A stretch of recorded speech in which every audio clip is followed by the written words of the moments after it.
প্রিয় নবম শ্রেণীর শিক্ষার্থীরা, আশা করি তোমরা ভালো আছো। এর আগে তোমাদের পরিচিতিমূলক একটি ক্লাস আমি নিয়েছিলাম, সেখানে আমরা পরিচিত হয়েছি। এরপরে অনেকে তোমরা ভর্তি হয়েছো যাদের সঙ্গে সেভাবে পরিচয় হয়নি। তো তোমাদের সবার জ্ঞাতার্থে আমি বলছি, আমাদের এখানে ক্লাস 9-এ দুটি সেকশন রয়েছে, সেকশন এ এবং সেকশন বি। সেকশন বিতে মূলত তোমাদের সেলার হচ্ছে সেকশন বিতে এবং মেয়েরা হচ্ছে সেকশন এতে। তো সেকশন বিতে ক্লাস টিচার হিসেবে আমি রয়েছি, এর আগে তোমাদের আমি পরিচয় দিয়েছি। তো সেকশন বিতে যে তোমাদের জেনারেল ম্যাথ ক্লাস টিচার হিসেবে আমি থাকবো। তো এখন পর্যন্ত যেহেতু বোর্ড বই আসেনি, অনেকগুলো বোর্ড বই তোমরা পেয়েছো। প্রথম ধাপে তোমাদের 5টি বই এবং দ্বিতীয় ধাপে আরও 3টি করে বই দেওয়া হয়েছে, কিন্তু তোমাদের জেনারেল ম্যাথ বইটি বা সাধারণ গণিত বইটি এখনও আসেনি, কিছুটা লেট হচ্ছে। এ কারণে আমরা দুঃখিত। বইটি আসা মাত্রই আমরা তোমাদের দিয়ে দেব। যেহেতু বই এখনও আসেনি, কিন্তু তোমাদের ক্লাস ওরিয়েন্টেড যে ব্যাপারগুলো সেগুলো নিয়ে একটু কথা বলা দরকার। এ কারণেই তোমরা ইনিশিয়াল স্টেজ অর্থাৎ একবারে প্রাইমারি লেভেল থেকে যে জিনিসগুলো পড়ে এসেছো এবং যেগুলো তোমাদের বইও অন্তর্ভুক্ত আছে সেই বিষয়গুলো নিয়ে আমরা আলোকপাত করব।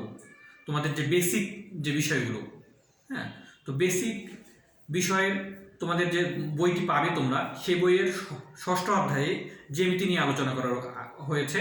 সেই জ্যামিতির একেবারে গোড়ার যে জিনিসগুলো, বিন্দু, রশ্মি, রেখা, এই বিষয়গুলো নিয়ে আমরা একটু কথা বলবো প্রথম ক্লাসে। তারপর ধীরে ধীরে আমরা নেক্সট ক্লাসগুলোতে যাব।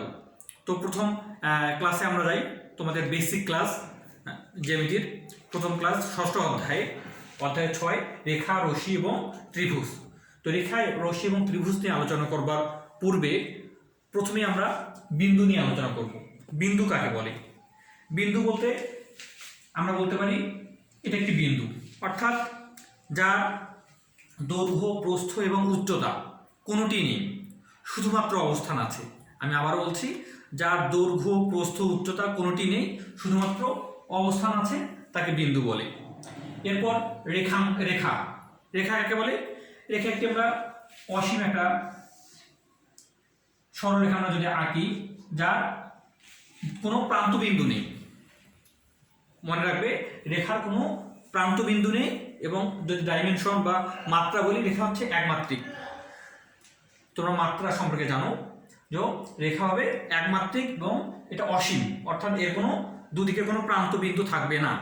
দুদিকে যদি কোনো প্রান্তবিন্দু না থাকে তাহলে আমরা সেটাকে বলবো রেখা। এরপর আসা যাক রেখাংশ। রেখাংশ কাকে বলে?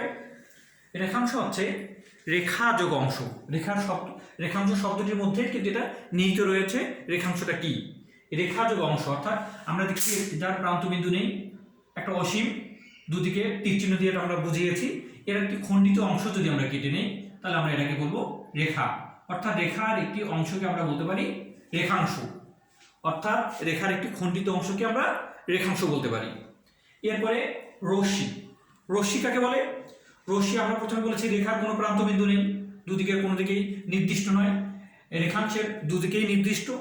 অন্যদিকে রশ্মির ক্ষেত্রে একটা নির্দিষ্ট প্রান্তবিন্দু থাকবে, একটা বিন্দু ফিক্স থাকবে আর একটা ফিক্স থাকবে না, অর্থাৎ একটা বিন্দু নির্দিষ্ট আর একটা বিন্দু যদি অনির্দিষ্ট থাকে তখন তাকে আমরা বলবো রশ্মি। তাহলে নিশ্চয়ই তোমরা এই তিনটের মধ্যে পার্থক্য বুঝেছো। তোমরা কিন্তু জ্যামিতি করতে গিয়ে প্রায় কিন্তু গুলিয়ে ফেলো এই তিনটি রাশির মধ্যে, অর্থাৎ রেখা, রেখাংশ এবং রশ্মি।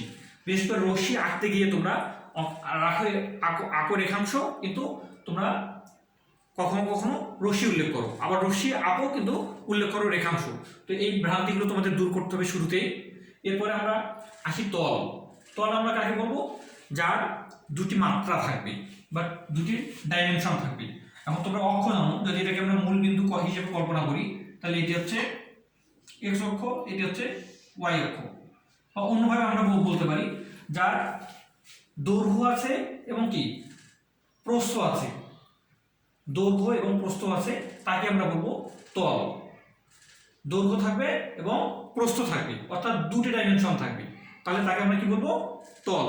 তাহলে নিশ্চয়ই তোমরা আমার মনে হয় বুঝতে পেরেছো যে বিন্দু, রেখা, রেখাংশ, রশ্মি এবং তলের যে সংজ্ঞা থেকে তোমরা এগুলোর একটা স্বচ্ছ ধারণা পেয়েছো। তো আমরা পরবর্তী ক্লাসে আমাদের নেক্সট কোনগুলো নিয়ে আমরা আলোচনা করব। তো তোমাদের আজকের হোমওয়ার্ক হচ্ছে, তখন আমি যে বিন্দু, রেখা, রেখাংশ, রশ্মি এবং তল নিয়ে আলোচনা করলাম, এগুলোর সংজ্ঞাগুলো তোমরা খাতায় লিখবে। সবগুলোর সংজ্ঞা লিখে পাশে চিত্র দিবে। সংজ্ঞা সহ চিত্র আঁকার পর তোমরা ছবি তুলে তোমরা তোমাদের যে গ্রুপ, হোয়াটসঅ্যাপ গ্রুপ আছে এবং মেসেঞ্জার গ্রুপ আছে, সেখানে ছবিগুলো আপলোড করবে। তোমাদের আগামী দিনের হোমওয়ার্ক হচ্ছে এটি। এবং তোমাদের নেক্সট ক্লাসে আমরা অন্যান্য টপিকসগুলো নিয়ে আলোচনা করব। সে পর্যন্ত তোমাদের সবার জন্য শুভকামনা রইল। ধন্যবাদ সবাইকে।